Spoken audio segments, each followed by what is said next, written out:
Hello there, Mr. Sutton here. I've got the Pre-Cal Honors 2-6 Part 1 homework solutions on writing polynomial functions.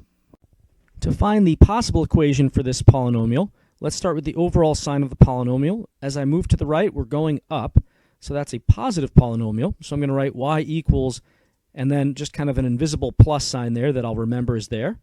Now for my factors, as I move from left to right, -6 is our first zero, so that gives me a factor of x plus 6. Since we're bouncing there, that's a double root, so I have x plus 6 quantity squared. And then I have another double root at -2 because we're bouncing there as well, so that's x plus 2 squared. We have a single root at 6 because we're just crossing straight through instead of bouncing or flattening. So then I have x minus 6, and that's just first power. For this problem, we just want a possible equation for this polynomial. For that, we need to know the overall sign of the polynomial. Since I'm going down as I move to the right, this is going to be negative overall, so I'll write y equals negative, and then we'll figure out the rest of it. So now we need the factors with the correct exponents. As I go from left to right, we start at -11 for our first zero. That gives me a factor of x plus 11. Now, since we're crossing rather than bouncing or flattening, that's a single root at -11. So we'll just write x plus 11 first power, and we don't have to write the first power. Next, we're also crossing through -3, so that's just x plus 3 to the first power.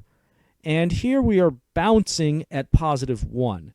So I would write x minus 1 for the factor itself, but then since that's bouncing, that's a double root, so I have to write x minus 1 squared. For the possible equation on this one, let's start with the sign of the polynomial. As I'm going down, as I move to the far right here, that means I have a negative overall, and I'll just figure out the rest of it, but I know it's negative to begin with.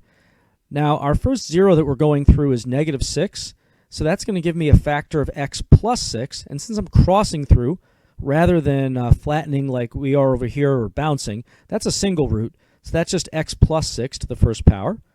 Now we are flattening through 2, so that means I have a factor of x minus 2, but because we're flattening, that's a triple root, so I have x minus 2 cubed.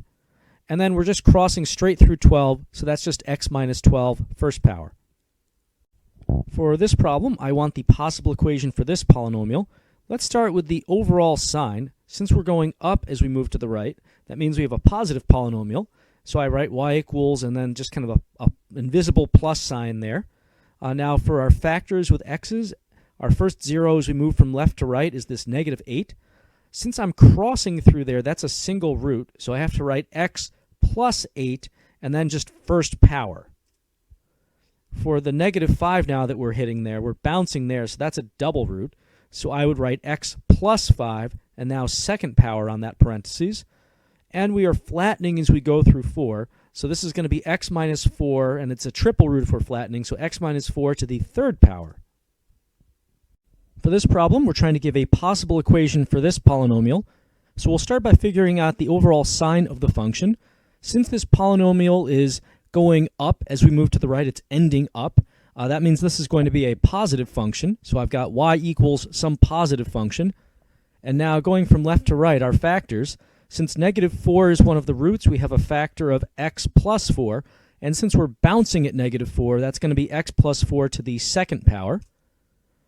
This -2 here gives us a factor of x plus 2, and since we are crossing straight through, that's just first power, so x plus 2 with no need for any exponent other than 1. And we're also crossing at 2, so that's going to be a factor of x minus 2 to the first power. For this problem, to find a possible equation for this polynomial, let's first look at the overall sign of the function. For that, we take a look at the far right here. As we move to the right, we're going down, so that tells us this is a negative function if we're ending down. So we have y equals negative something or other. Now, as we move from left to right, we have this -4, which gives us a factor of x plus 4. And since we're flattening through that, that's going to be a cubic root, a triple root. So that's going to be x plus 4 quantity cubed. And then we're also flattening through 2, so we're going to have an x minus 2 also to the third power. For the possible equation for this polynomial, let's first take a look at the overall sign. Since we're going down as we move to the right, that means overall this is a negative function. So I'm going to write y equals negative something, and now we have to figure out all the factors and the exponents. So going from left to right, since we're going through -3, that gives us a factor of x plus 3. And since we're crossing straight through rather than bouncing or flattening, this is x plus 3 to the first power, single root. Now we're going through -1, but we're flattening as we do so. So that's going to be x plus 1 to the third power. And then crossing through 1, we've got x minus 1 first power. For this problem, we're trying to find a possible equation for this polynomial. For the overall sign of the polynomial, since we're ending up as we move to the right, that means we're going to end up with a positive function. So I'm going to write y equals, and then there's kind of an invisible plus right here. Now for the individual factors, from left to right, we hit -3 as one of our x-intercepts. So that means we have a factor of x plus 3, but now we're bouncing at -3, so that's going to be a double root. So that's going to be x plus 3 squared. And then we're crossing through 1, so that's a single root, so that gives us x minus 1 just to the first power.